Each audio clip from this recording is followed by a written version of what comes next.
था। और उस वक्त में पूरे अखंड भारत में जिस बादशाह की हुकूमत थी वो सुल्तान शमसुद्दीन अल्तमशबी ख्वाजा कुतुबुद्दीन बख्तियार काकी का मुरीद था, उस जमाने का प्रधानमंत्री। और ये प्रधानमंत्री से भी बड़ा होता था बादशाह। पूरे अखंड भारत का बादशाह हजरत ख्वाजा कुतुबुद्दीन बख्तियार काकी का गुलाम था। सुभान अल्लाह। तो मैं आपसे गुजारिश करता हूँ कि जब भी मौका मिले सरकार की बारगाह में ज़रूर हाजिरी दें और उस बारगाह से फैज़ भी ज़रूर हासिल करें। एक पॉइंट मैं आपको बता दूँ, पिछली बार जब मियाँ हुजूर से मुलाकात हुई थी तो मियाँ हुजूर ने फरमाया था कि हमारे हजरत सकलैन मियाँ हुजूर रहमतुल्लाह अलैह को हजरत शाह शराफत मियाँ से जो इरादत मिली थी, यानी जब मुरीद हुए थे और जब खिलाफत मिली थी तो हजरत मियाँ हुजूर की उम्र भी 17 साल की थी। जी सबको पता है ये बात जी। भाई 17 साल का कोई बच्चा अगर यहाँ हो तो खड़ा होके जरा बताए कि भाई 17 साल का कोई बच्चा है यहाँ पे, जरा खड़ा हो जाए। 17 साल का अगर कोई बच्चा हो तो जी, 16-17 साल का कोई बच्चा है यहाँ? ये देखिए, ये बच्चा 16-17 साल का है ना। आप देखिए कि जब मियाँ हुजूर इस उम्र में थे तब हजरत शाह शराफत मियाँ हुजूर रहमतुल्लाह अलैह ने उनको अपनी जानशीनी अता फरमा दी थी। ये कोई उम्र होती है? ये कोई उम्र है? ये बच्चे पबजी फ्री फायर से अपने आप को नहीं निकाल पा रहे हैं आज की दुनिया में। लेकिन जब अल्लाह रब्बुल इज़्ज़त अपने दीन की खिदमत के लिए किसी को चुन लेता है तो उसको हजरत शाह शराफत मियाँ हुजूर का जानशीन बना देता है। तो ये जिस बारगाह से मैं आया हूँ उस बारगाह से मियाँ हुजूर का ये रिश्ता है, यानी ये मुमासिलत कही जाती है, ये सिमिलैरिटीज कही जाती है कि हजरत मियाँ हुजूर को शाह शराफत मियाँ से जिस उम्र में जानशीनी मिली, मियाँ हुजूर की उम्र भी 17 साल थी। और जब हजरत ख्वाजा गरीब नवाज ने अपना जानशीन ख्वाजा कुतुबुद्दीन बख्तियार काकी को बनाया था तब कुतुब साहब की भी उम्र 17 साल थी। अल्लाहु अकबर, अल्लाहु अकबर, सुभान अल्लाह। नारे तकबीर, नारे रिसालत, तसर्रुफात औलियाए किराम, सुभान अल्लाह, सुभान अल्लाह। तो जरूरी नहीं है कि हर बुजुर्ग को बहुत जल्दी खिलाफत मिल जाए। हजरत बाबा फरीद को लंबे जमाने के बाद खिलाफत और जानशीनी मिली। महबूब इलाही को 52 साल की उम्र में खिलाफत और जानशीनी मिली। ये फजल है अल्लाह रब्बुल इज़्ज़त, जिस पे फरमाते तो उसको 17 साल में भी अपने मुर्शिद का जानशीन बना देता है। बेशक, बेशक। तो आप उस पीर के मुरीद हो जिसको अल्लाह रब्बुल इज़्ज़त ने खिदमत दीन के लिए भी चुना और खिदमत खल्क के लिए भी चुना। और जो अल्लाह के बंदों की खिदमत करता है अल्लाह पाक उसको मखदूम बना देता है। तो अब हर जगह नारे लग रहे हैं, आंखों की ठंडक दिल का चैन। अब हर जगह नारे लग रहे हैं ना, आंखों की ठंडक दिल का चैन, शाह सकलैन, आंखों की ठंडक दिल का चैन, शाह सकलैन। तो ये जो हर दिल की धड़कन हजरत शाह सकलैन बने हुए हैं ये बंदों की कोशिश से नहीं बल्कि अल्लाह के फजल की वजह से। बेशक, बेशक जी। तो माहौल थोड़ा सा बन गया है। मैं चाहता हूं कि आप तमाम लोगों का भी नाम रसूलुल्लाह के सना खानों में शामिल हो जाए। आप लोग हुजूर की नात पढ़ना चाहेंगे मिलके? जी जरा हाथ उठा के। माशाअल्लाह, इजाजत है आमिल साहब। वैसे ये तमाम शुआरा बैठे, इनका मुकाबला तो नहीं है, फिर भी थोड़ी बहुत मैं कोशिश कर लेता हूँ। सारे लोग मिल के पढ़ेंगे, जरा एक माहौल बन जाएगा। हजरत मियाँ हुजूर रहमतुल्लाह अलैह को ये इसाले सवाब भी हो जाएगा। उनके तमाम मुरीदीन रसूलुल्लाह के इश्क में झूमकर नाते पढ़े। मियाँ हुजूर की बारगाह में इससे बेहतर खिराज अकीदत कोई और नहीं हो सकता। तो बस इस नियत के साथ में पढ़ ले। पहले दुरूद पाक, अल्लाहुम्मा सल्ली अला सय्यिदिना व मौलाना मुहम्मद व आलिहि वसल्लम, सलातुम व सलामुन अलैका या रसूलल्लाह सल्लल्लाहु तआला अलैहि व आलिहि वसल्लम। मेरी झोली में रहते हैं सदा टुकड़े मोहम्मद के। जो जो हुजूर के टुकड़े खाता है मिल के पढ़ ले। मेरी झोली में रहते हैं सदा टुकड़े मोहम्मद के। मेरी झोली में रहते हैं सदा टुकड़े मोहम्मद के सल्लल्लाहु अलैहि वसल्लम। पूरी महफिल एक साथ में बोले, मेरी झोली में रहते हैं सदा टुकड़े मोहम्मद के। अज़ल से खा रहा है ये गदा टुकड़े मोहम्मद के, टुकड़े मोहम्मद के। मेरी झोली में रहते हैं सदा टुकड़े मोहम्मद के। पड़ी है क्या मुझे शाहों के दर से जाके मांगू मैं। आमिर साहब बेशक पड़ी है क्या मुझे शाहों के दर से जाके मांगू मैं। खिलाता है मुझे मेरा खुदा टुकड़े मोहम्मद के, टुकड़े मोहम्मद के मेरी झोली में रहते हैं सदा टुकड़े। सुभान अल्लाह सुभान अल्लाह। और हुजूर के टुकड़े खा के क्या बनते हैं, खास तौर से ये शेर समाज फरमाए। इन्हें खाकर अबू बकरो उमर उस्मान बनते हैं। बेशक बेशक हम अहले सुन्नत वल जमात हैं, दिल खोल करके हजरत अबू बकर का नाम लेते हैं अल्हम्दुलिल्लाह। बेशक हमारे सीनों को अल्लाह ने कुशादा बनाया, हम हजरत उमर के नाम पे भी सुभान अल्लाह कहते हैं। अल्लाह ने हमें खुश अकीदा बनाया, हमारे दिल तंग नहीं है। हम सहाबा की आड़ में अहले बैत की गुस्ताखी नहीं करते और न अहले बैत को बुनियाद बना करके सहाबा पे लानतान करते। अल्हम्दुलिल्लाह पूरी महफिल बोले जनाब उस्मान के नाम पे सुभान अल्लाह सुभान अल्लाह सुभान अल्लाह। इन्हें खाकर अबू बकरो उमर उस्मान बनते हैं के रुतबे टुकड़े मोहम्मद के, टुकड़े मोहम्मद के मेरी झोली में रहते हैं सदा टुकड़े मोहम्मद के। सुभान अल्लाह। मेरे मौला अली ओ फातिमा हसनैन के सदके। सुभान अल्लाह सुभान अल्लाह। मेरे मौला अली ओ फातिमा हसनैन के सदके मेरी नस्लों को भी करना था टुकड़े मोहम्मद के, टुकड़े मोहम्मद के मेरी नस्लों को भी करना था टुकड़े मोहम्मद के, टुकड़े मोहम्मद के मेरी झोली में रहते हैं सदा टुकड़े मोहम्मद के। और कुछ लोग मौला अली को छोड़ करके डायरेक्ट हुजूर की बारगाह में पहुंचना चाहते हैं। तो अगर कोई ये बाईपास लेकर के रसूलुल्लाह की बारगाह में पहुंचना चाहे तो वो औंधे मुंह गिर सकता है, मगर हुजूर की बारगाह उसको नहीं मिलेगी। है शहरे इल्म खुद आका अली है उसका दरवाजा। बेशक बेशक सुभान अल्लाह। हुजूर ने फरमाया आना मदीनतुल इल्मी वालियुल बाबुहा। हमारे आमिर साहब ने मनकबत मौला अली पढ़ी, मैंने चाहा कि मैं भी मौला अली की बारगाह में खराज अकीदत पेश करूं। जी क्यों? क्योंकि अली का जिक्र मुनाफिक नहीं कर सकता, सिर्फ मोमिन कर सकता। सुभान अल्लाह। और अली के जिक्र से मुनाफिक खुश भी नहीं हो सकता, सिर्फ मोमिन खुश हो सकता। बेशक बेशक। तो रसूलुल्लाह ने फरमाया अना मदीनतुल इल्मी वालियुल बाबुहा, मैं इल्म का शहर और अली उसका दरवाजा। हिकमत वालियुल बाबुहा, मैं हिकमत का शहर हूँ और अली उसका दरवाजा है। तो जिसे रसूलुल्लाह के शहरे इल्म की खैरात चाहिए वो पहले अली मौला के नाम का नारा बुलंद करे। है शहरे इल्म खुद आका अली है उसका दरवाजा। तू दरवाजे से आ और खाए जा टुकड़े मोहम्मद के, टुकड़े नारे तकबीर, नारे रिसालत, नारे हैदरी।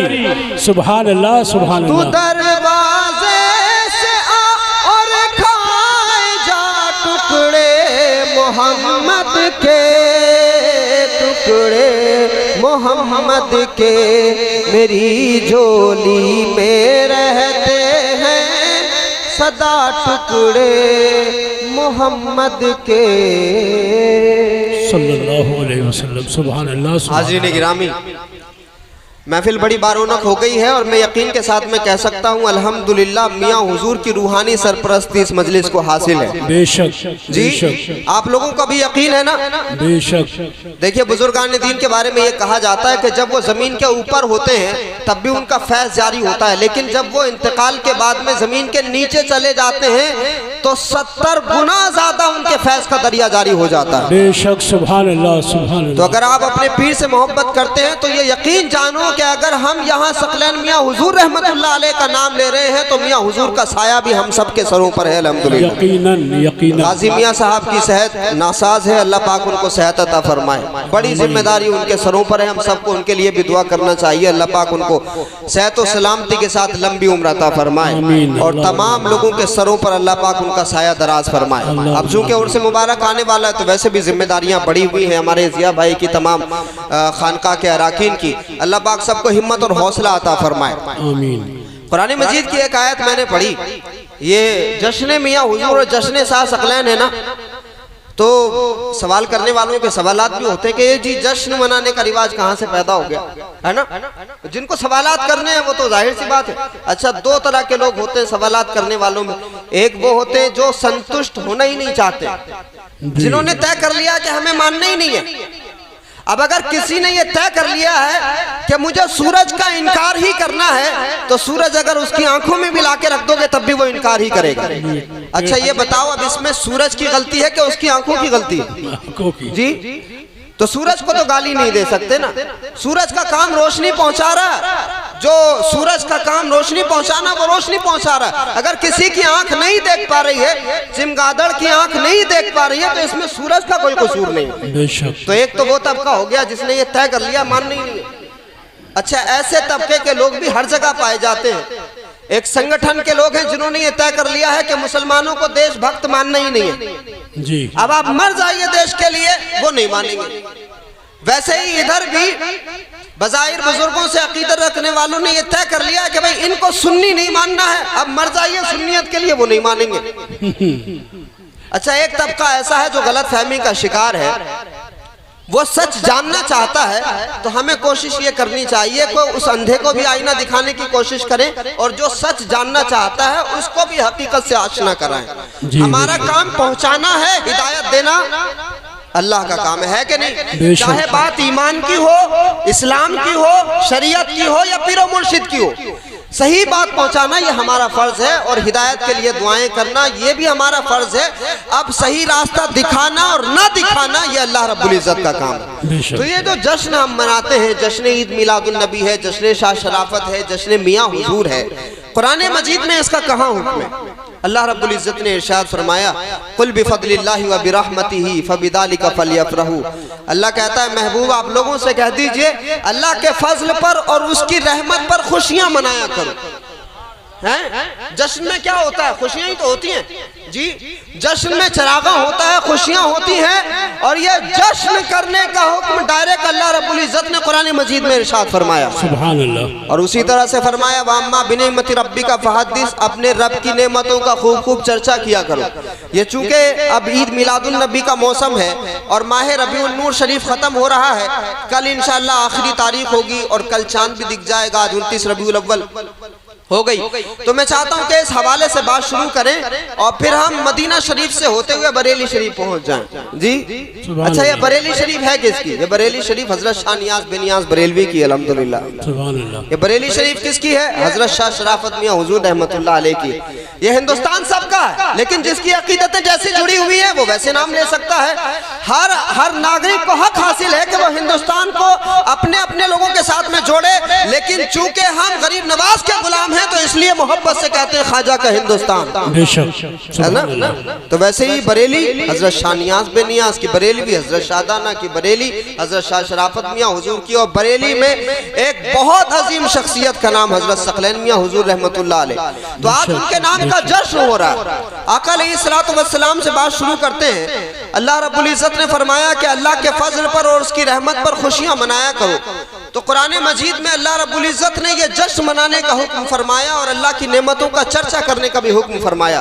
अल्लाह पाक ने बड़ी नेमतें हमें अता फरमाई हैं, ये आँख भी, ये कान भी, ये ज़बान भी, ये पूरा वजूद ही नेमत है ना। अल्लाह ने कैसी नेमतें अता फरमाई हैं। कोरोना के दिनों में सांसें इतनी ज़्यादा महंगी हो गई थी कि जब दम घुटने लगा था और सांसें नहीं आ पा रही थी तो ऑक्सीजन का सिलेंडर कितना महंगा मिल रहा था, याद है आप लोगों को? ऑक्सीजन का सिलेंडर कितना लाखों में कीमत पहुंच गई थी, 1000 का सामान लाखों में पहुंच गया। यानी जब आपदा आई इंसानियत पे तो जालिमों ने उस आपदा को अवसर में तब्दील कर दिया।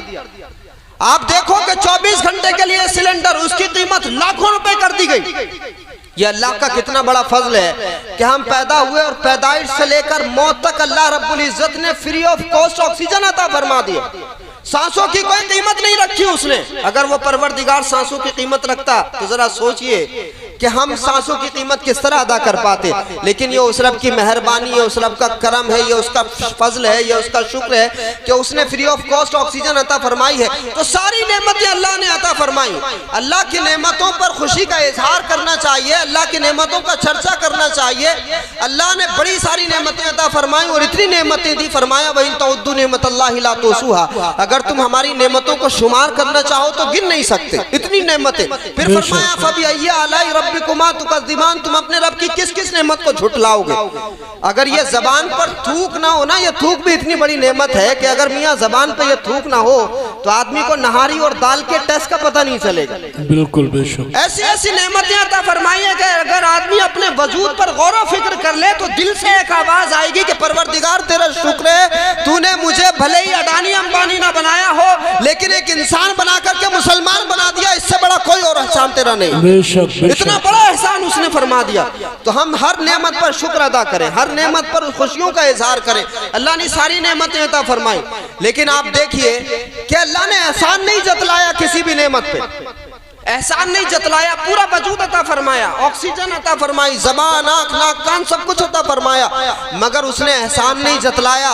एक नेमत अल्लाह ने जब अता फरमाई तो अल्लाह पाक खुद इरशाद फरमाता है, लक़द मन्नल्लाहु अलल मुमिनीना इज़ बअथ फ़ीहिम रसूलन मिन अनफुसिहिम, क्या लोगों हमने तुम्हें जिंदगी अता फरमाई, हमने तुम्हें आंखें और नाक, कान, तुम्हें पूरा वजूद अता फरमा दिया, लेकिन एहसान किसी बात पर नहीं है, एहसान तुम्हारी जानों पर हमने किया है कि हमने तुम्हें अपना महबूब अता फरमा दिया। सुभान अल्लाह, सुभान अल्लाह।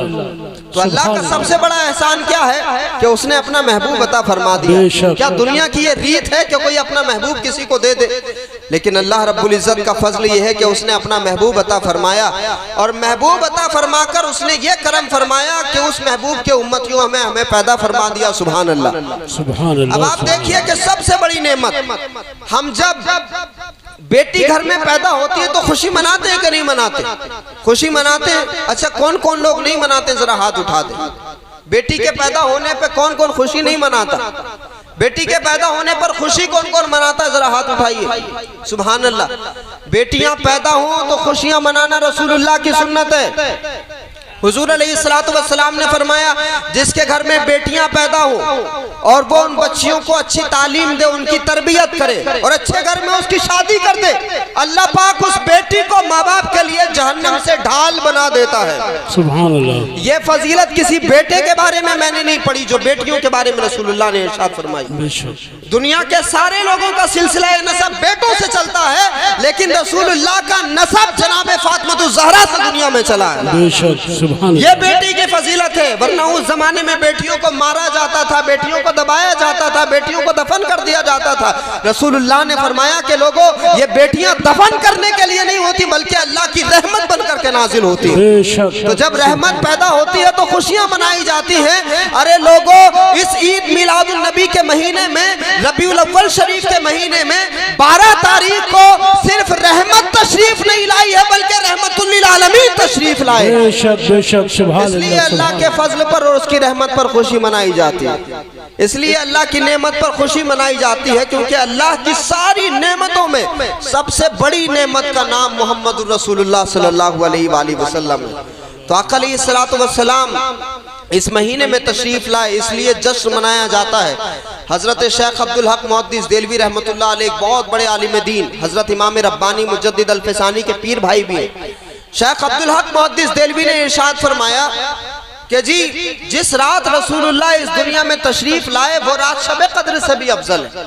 सुभान अल्लाह। शबे कद्र में हम जमा होते हैं ना इबादत के लिए, हजरत शेख अब्दुल हक फरमाते हैं कि वो रात जिस रात में हुजूर तशरीफ लाए वो रात शबे कद्र से भी अफजल है। क्यों? क्योंकि जिसके सदके में शबे कद्र मिली वो जात मोहम्मद रसूलुल्लाह की। बेशक बेशक। अच्छा, एक बड़ी मोहब्बत की बात बताऊं, आप लोग तवज्जो से सुन रहे हैं ना, बात सारे लोगों तक पहुंच रही है, पीछे वालों तक भी। किसी जमाने में ये डिबेट छिड़ी थी कि मक्का अफजल है या मदीना अफजल। मुख्तार साहब जी, मक्का अफजल या मदीना अफजल जी। अब ये बात हजरत शेख अब्दुल हक मुहद्दिस देलवी तक भी पहुंची। तो हजरत शेख ने कहा कि भाई मक्का अफजल या मदीना अफजल, आइए कुरान मजीद से इसको समझ लेते। और कुरान मजीद की सूरह बलद उन्होंने खोली और फरमाने लगे, ला उक़सिमु बिहादल बलद, अल्लाह रब्बुल इज्जत ने शहर मक्का की कसम खाई।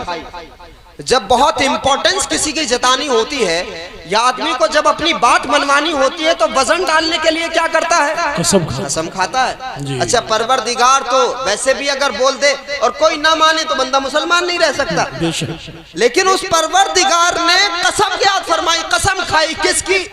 शहर मक्का की। ला उक़सिमु बिहादल बलद, महबूब मुझे इस शहर मक्का की कसम। अब क्यों कसम याद फरमाई? हजरत शेख अब्दुल हक मुहद्दिस देलवी कहते हैं अल्लाह ने शहर मक्का की कसम इसलिए याद नहीं फरमाई कि यहाँ काबतुल्लाह है, यहाँ अल्लाह का घर है, इसलिए याद नहीं फरमाई। इसलिए भी याद नहीं कि यहाँ मुज़दलिफा है, मिना की वादी है, यहाँ अरफात है, या यहाँ पर जमजम का कुआं है, या यहाँ सफा मरवा की पहाड़ियाँ हैं। हजरत शेख फरमाते हैं कि भाई अल्लाह ने वजह कसम भी बयान फरमाई और ये कहा अल्लाह ने कि महबूब मुझे इस शहर मक्का की कसम इसलिए वअन्ता हिल्लुम बिहादल बलद, क्योंकि इस शहर में जो आप जलवा अफरोज है, इस शहर में आप रहते हैं, इस वजह से मुझे शहर मक्का की कसम। अब वो डिबेट थी ना मक्का अफजल या मदीना अफजल। अब हजरत शेख अब्दुल हक मुहद्दिस देलवी फरमाते हैं कि मियाँ इस आयत से साबित यह होता है कि अल्लाह ने शहर मक्का की कसम हुजूर की वजह से याद फरमाई, तो फलसफा हल हो गया। जब तक रसूलुल्लाह मक्का में थे मक्का अफजल था, जब हुजूर मदीना आ गए हैं तो मदीना अफजल हो गया। नारे तकबीर, नारे रिसालत, सुभान अल्लाह सुभान अल्लाह, वाह वाह वाह। जब हुजूर मदीना आ गए हैं। अच्छा, मदीना की एक और फजीलत और वो ये है कि हजरत इमाम हसन और इमाम हुसैन पैदा नहीं हुए थे जब रसूलुल्लाह मक्का में थे जी। मदीने की गलियों ने हसन और हुसैन का बचपना देखा है। सुभान अल्लाह। बेशक। मदीने की गलियों ने जन्नती जवानों के सरदार के कदमों को चूमा है। अल्हम्दुलिल्लाह। ये वो मदीना है जब रसूलुल्लाह यहाँ तशरीफ नहीं लाए थे तो पता है ये मदीना नहीं हुआ करता था। बड़ी अच्छी बात ज़हन में आई जी जी। जब हुजूर यहाँ तशरीफ नहीं लाए थे तो ये बीमारियों की जगह हुआ करता था जी। इसको क्या कहा जाता था? यस्रिब कहा जाता था। कुरान में कहा गया या अहले यस्रिब ला मुकाम लकुम फर्जिऊ, इसको यस्रिब कहा जाता था, बीमारियों की जगह, जब हुजूर तशरीफ नहीं लाए। लेकिन जब रसूलुल्लाह ने मक्का से मदीना की जानिब हिजरत की तो इस बीमारियों की जगह को दुनिया का सबसे बड़ा शिफाखाना बना दिया। बेशक बेशक। अब जिस बीमार को कहीं सुकून ना आता हो उसको मदीना भेज दीजिए, हुजूर का रोजा देख करके सुकून आ जाता है। अल्हम्दुलिल्लाह। यकीनन। चलो आज की रात यही दुआ कर लो, अल्लाह पाक सबको हुजूर के रोजे की हाजिरी नसीब फरमाए। आमीन आमीन। रसूलुल्लाह की बारगाह में पेश होकर के सलातो सलाम पढ़ने की सादत अता फरमाए। तो एक बीमारी मदीना में थी। जब रसूलुल्लाह ने उस शहर की जानिब हिजरत की तो उस यस्रिब को मदीना बना दिया, उस यस्रिब को दुनिया का शिफाखाना बना दिया। फिर अच्छा आका अलैहिस्सलातु वस्सलाम ने ये हिजरत क्यों की थी मक्का से मदीना के लिए? इस्लाम फैलाने के लिए। किस लिए की थी? इस्लाम फैलाने के लिए। फिर एक हिजरत नाना के नवासे ने की। कहां से? मदीना से करबला के लिए जी। करबला को हुसैन से पहले कोई नहीं जानता था। ये करबला एक रेगिस्तान हुआ करता था। क्या बात है, क्या बात है। इस करबला की जमीन पे यजीद के लश्कर ने हुसैन के काफिले को इसलिए रोका था क्योंकि ये रेगिस्तान है, यहाँ कोई आबादी नहीं है, यहाँ कोई हुसैन की मदद के लिए नहीं आ पाएगा, यहाँ हुसैन को पानी भी नहीं मिल पाएगा। तो इस जमीन पर यजीद के लश्कर ने इसलिए रोका था ताकि हुसैन को यही मिटा दिया जाए। लेकिन देखो कि नाना ने हिजरत की मक्का से मदीना की जानिब, दुनिया का सबसे मशहूर शहर बना दिया। इस करबला को कोई नहीं जानता था, नाना के नवासे ने मदीना से हिजरत की करबला की जानिब। अब अगर कोई मुझसे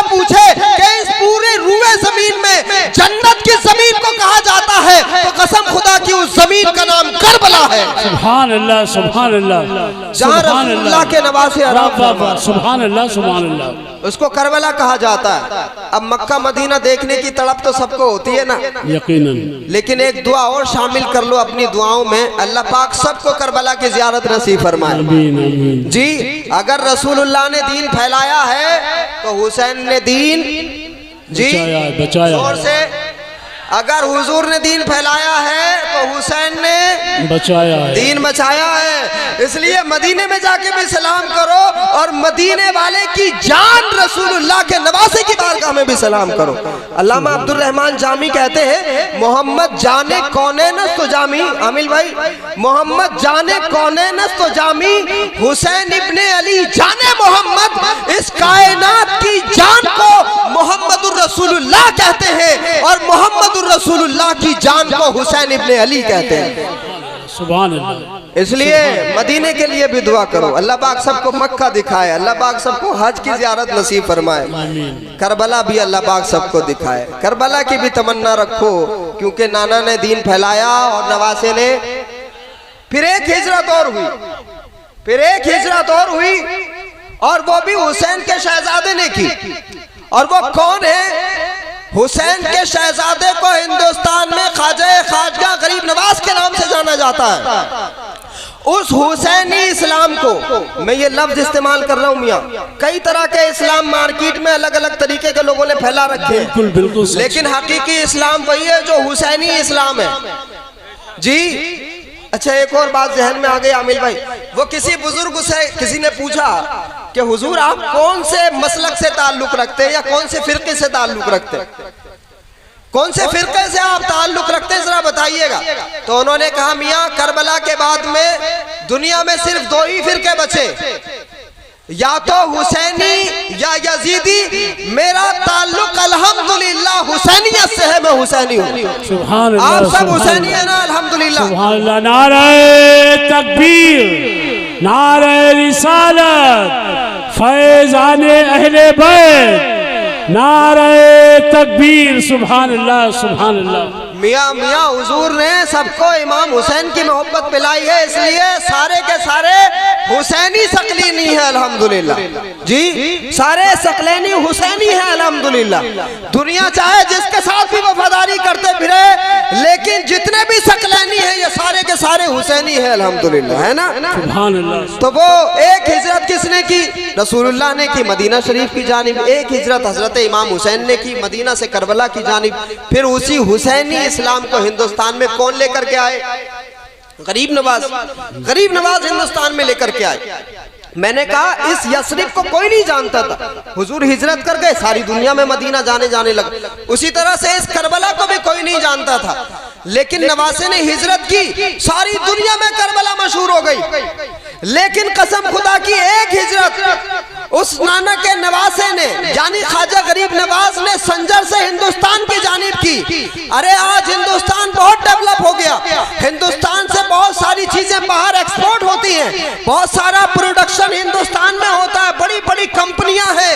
लेकिन आज 2025 में भी अजमेर शरीफ को किसी कंपनी और किसी प्रोडक्शन की वजह से नहीं जाना जाता। सारी दुनिया में अगर अजमेर को पहचाना जाता है तो वो ख्वाजा मुईनुद्दीन की वजह से पहचाना जाता है। बेशक बेशक, ये कितनी बड़ी रियलिटी है ना, ये कितनी बड़ी सच्चाई और हकीकत है कि आज भी अजमेर को। तो एक बात याद रखिए कि जो अल्लाह का चुना हुआ बंदा होता है ना, वो एक बंजर जमीन में ऐसा गुलशन खिलाता है कि उस जगह की अपनी कोई पहचान नहीं होती, लेकिन जब अल्लाह का वली वहां पर कदम रख देता है तो उस बंजर जमीन में सरसब्जी और शादाबी पैदा कर देता है अल्हम्दुलिल्लाह जी। और ये जो अल्लाह वाले होते हैं ये जमीन पर भी खेतियां करते हैं और उससे कहीं ज्यादा दिलों पर खेतियां करते हैं अल्हम्दुलिल्लाह। तो आपके दिल पर खेती किसने की है? हजरत सकलैन मियां हुजूर रहमतुल्लाह अलैह जी। तभी तो आपके चेहरों पर अल्हम्दुलिल्लाह सुभान अल्लाह की सदाएं हैं। ये जो नूर है चेहरों पर सिर्फ इस वजह से क्योंकि दिल की खेती किसने की और बड़ी मजबूत की है अल्हम्दुलिल्लाह जी बेशक। इधर उधर नहीं डाला, रसूलुल्लाह के घर वालों के कदमों में डाला है। बेशक। और अल्लाह पाक यहीं पर निस्बतें भी अता फरमाए और इन्हीं से वफादारी भी कायम रखे। आमीन। तो कुरान मजीद की वो आयत मैंने पढ़ी कि अल्लाह के फजल और उसकी रहमत पर खुशी मनाओ। तो मैं बता रहा था कि शेख अब्दुल हक मुहद्दिस देलवी ने फरमाया कि जब तक हुजूर मक्का में थे मक्का अफजल था, और जब हुजूर मदीना आ गए तो क्या मदीना अफजल हो गया, अल्हम्दुलिल्लाह। अच्छा, एक और बात मैं आपको बताऊं, बड़ी दिलचस्प बातें हैं क्योंकि आप लोग बड़ी तवज्जो से सुन रहे हैं तो बातें भी जहन में आ रही हैं। हजरत इब्राहिम अलैहिस्सलाम ने खाने काबा तामीर किया था, आप जानते हैं जी। काबा किसने तामीर किया? वैसे तो इब्राहिम हजरत आदम अलैहिस्सलाम से सिलसिला है, लेकिन इसका बाज़ाब्ता जो कंस्ट्रक्शन है वो किसने किया था? काबे के इंजीनियर को हजरत इब्राहिम खलीलुल्लाह कहते हैं। सुभान अल्लाह। सुभान। काबे के इंजीनियर कौन? जनाब इब्राहिम खलीलुल्लाह। अब जब काबा बना लिया हजरत इब्राहिम ने, उजरत मांगी हजरत इब्राहिम ने फिर अल्लाह की बारगाह से। ये घर किसका था? मैं जितना बड़ा कंस्ट्रक्शन होता है और जितनी मेहनत का काम होता है उतनी मजदूरी भी होती है, उसी लेवल की फिर उजरत भी होती है। हजरत इब्राहिम अलैहिस्सलाम एक पत्थर पे खड़े होके खाने काबा तामीर कर रहे थे, जैसे पाड़ बांधी जाती है। तो वो जो हजरत इब्राहिम की पाड़ थी वो क्या था? उसको मकाम इब्राहिम कहा जाता है। आमिल भाई, उसको मकाम इब्राहिम कहा जाता है। उस मकाम इब्राहिम की खुसूसियत ये है कि जब जनाब इब्राहिम उस पत्थर पे खड़े होकर काबा तामीर कर रहे थे तो ऑटोमेटिकली उस पत्थर की खुसूसियत ये थी कि जब हजरत इब्राहिम को ऊपर की जरूरत होती थी वो खुद बड़ा हो जाता था, और जब नीचे आने की जरूरत होती वो खुद छोटा हो जाता था। सुभान अल्लाह, सुभान अल्लाह। ये कितनी अजीब बात है ना, जहन में आने वाली बात नहीं है। तो सारी बातों में दिमाग लगाने की भी जरूरत नहीं है। निकल जा अक्ल से आगे के ये नूर चरागे राह है, मंजिल नहीं है। मियाँ हुजूर सबकी समझ में नहीं आते तो समझने की कोशिश क्यों कर रहे हो? दिल लगाओ।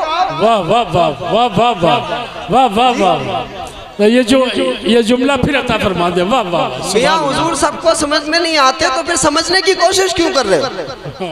जी, अल्लाह वाले समझ में थोड़ी आते हैं, दिल में आते हैं। क्या बात है जी। अच्छा, अब जो नहीं समझ पा रहा है शिकवा मत करो उससे, क्योंकि उसकी समझ ही छोटी है। वो दिमाग लगा रहा, दिल नहीं लगा रहा। जब दिल लगाएगा तो उसको समझ में आएगा। अब अच्छा, दिमाग लगा के ये बताओ कि कोई पत्थर ऑटोमेटिकली क्या छोटा बड़ा हो सकता है? नहीं हो सकता। दिमाग तो यही कहेगा ना भाई, वो कोई रिमोट कंट्रोल तो है नहीं, चैनल बदल लो। बिल्कुल। लेकिन जब दिल लगाओगे तो दिल कहेगा कि हाँ हो तो नहीं सकता ये बात, लेकिन अगर अल्लाह चाहे तो सब कुछ हो सकता है। बेशक। सुभान अल्लाह। तो सारी बातों में दिमाग लगाने की जरूरत नहीं है। जरूरी नहीं है कि हर चीज जो है खुली हुई आंखों से दिखाई दे। कुछ चीजें देखने के लिए आंखों को भी बंद भी करना पड़ता है। जी, कुछ चीजों को देखने के लिए आंखें बंद भी करनी पड़ती हैं, और जब आंखें बंद करके मियाँ हुजूर के जलवे देखना चाहोगे दिल की तरफ तवज्जो लगा करके, तो इंशाल्लाह जलवे भी दिखाई दे जाएंगे। जी, दिखाई देते हैं कि नहीं देते? मियाँ हुजूर का तसव्वुर करते हो तो क्या आता है दिमाग में? जिक्र करते हुए मियाँ हुजूर आते हैं कि नहीं दिमाग में? अल्हम्दुलिल्लाह, है ना। नरमी से गुफ्तगू करते हुए, मोहब्बत से बात करते हुए, समझाते हुए दिमाग में आते हैं कि नहीं आते? ख्याल आता है कि नहीं आता? और ये ख्याल लाने के लिए आंखें खोलने की जरूरत नहीं है, इसको देखने के लिए आंखें बंद करने की जरूरत। तो जनाब इब्राहिम अलैहिस्सलाम जिस पत्थर पे खड़े होके खाने काबा तामीर कर रहे थे, वो पत्थर कभी बड़ा हो जाता, कभी छोटा हो जाता। अच्छा, दिमाग में तो ये बात भी नहीं आती कि कोई लकड़ी सांप बन सकती है। बन सकती है क्या? लकड़ी सांप बन सकती है? अल्लाह चाहे। लेकिन अगर अल्लाह चाहे तो।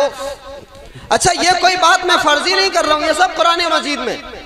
चूंकि वक्त इतना ज्यादा नहीं है कि मैं आयतें पढ़ के आपको सुनाऊं। जनाब मूसा अलैहिस्सलाम के सामने जब जादूगरों ने रस्सियों को बट करके जमीन पे डाला तो वो सारी रस्सियां सांप बन गईं। अल्लाह ने हजरत मूसा की तरफ वही कर दी कि मूसा देखते क्या हो, तुम्हारे हाथ में जो ये लकड़ी है तुम इसको जमीन पे डाल दो। जनाब मूसा ने दिमाग नहीं लगाया, दिल लगाया। अच्छा, शैतान को जनाब आदम क्यों समझ में नहीं आया? क्योंकि उसने दिमाग लगाया था, दिल नहीं लगा। अब जब दिमाग लगाया तो ये देखा कि ये तो मैं तो इससे बेहतर हूं।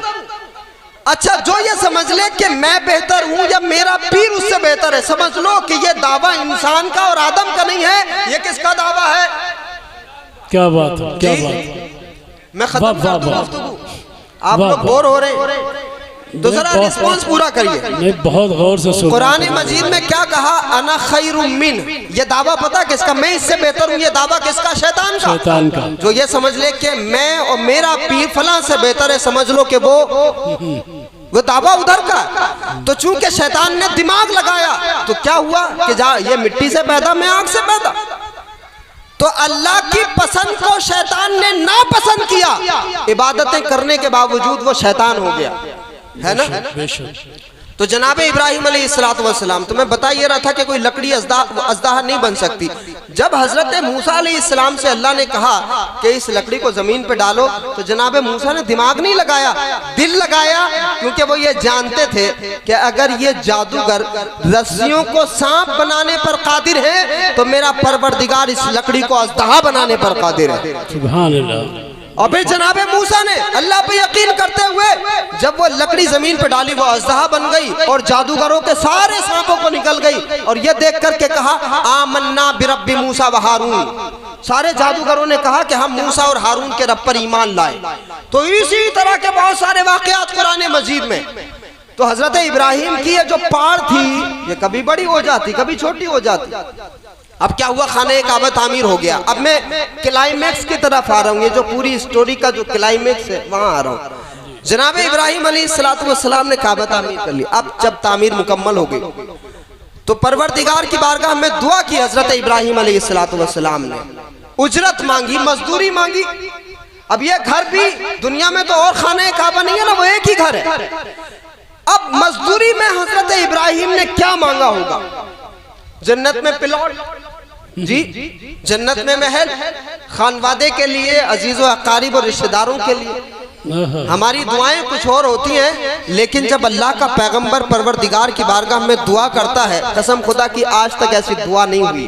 बेशक बेशक। इतनी खूबसूरत दुआ है, आप सुनकर के मचल जाएंगे सरकार। जब जनाब इब्राहिम अलैहिस्सलाम ने काबा तामीर कर लिया और अपने रब की बारगाह से उन्होंने उजरत मांगी, तो ऐ लोगों हाथ उठा करके अपने रब की बारगाह में उन्होंने कुछ और नहीं मांगा था, बल्कि परवरदिगार से ये कहा कि परवरदिगार मैंने तेरा घर तामीर कर दिया है, अब वो जो आखिरी पैगंबर आने वाला है उस आखिरी पैगंबर को तू मेरी औलाद में अता फरमा दे। सुभान अल्लाह, सुभान अल्लाह, सुभान अल्लाह। बेशक वो जो आखिरी पैगंबर आने वाले हैं, रब्बना वबअस फीहिम रसूला, कुरान मजीद है ये। जी जी जी। वो जो आखिरी पैगंबर आने वाले हैं, या अल्लाह तू मेरी औलाद में उसे अता फरमा दे। अब मुझे बताओ, जरा इस बात का इस्तेकबाल करो और हाथ उठा के बताओ, क्या इससे बेहतर इस कायनात में कोई और दुआ हो सकती है? जी, इससे बेहतर कोई और दुआ हो सकती है? इससे खूबसूरत दुआ आज तक हुई नहीं। क्यों? क्योंकि इस कायनात की जान को मोहम्मद रसूलुल्लाह कहते हैं, और हजरत इब्राहिम ने परवरदिगार की बारगाह से उसी जान को अपनी औलाद में मांग लिया था। सुभान अल्लाह। अब इधर हजरत इब्राहिम ने मांग तो लिया, अच्छा एक और दुआ। चलो, हजरत इब्राहिम ने यह दुआ की थी कि परवरदिगार तू उसे मेरी औलाद में अता फरमा दे, रब्बना वबअस फीहिम रसूला, आखिरी पैगंबर मुझे अता फरमा दे। अब अल्लाह रब्बुल इज्जत ने यह करम फरमाया कि हमें हुजूर की उम्मत में पैदा फरमाया है ना। तो चलो आज की रात हाथ उठाओ, अल्लाह की बारगाह में यह दुआ करते हैं, परवरदिगार तूने हमें उस नबी की उम्मत में पैदा फरमाया है, तो क़यामत तक आने वाली हमारी सारी नस्लों को रसूलुल्लाह का गुलाम बनाना, हुजूर की उम्मत में पैदा फरमाना, रसूलुल्लाह का कलमा पढ़ने वाला बनाना, सबको ईमान वाला बनाना। तो आका अलैहिस्सलाम को मांगा जनाब इब्राहिम अलैहिस्सलाम ने। अब क्या हुआ कि उस पत्थर पे खड़े होकर दुआ की उन्होंने। हजरत इब्राहिम के कदम और भी पत्थरों पर पड़े हुए।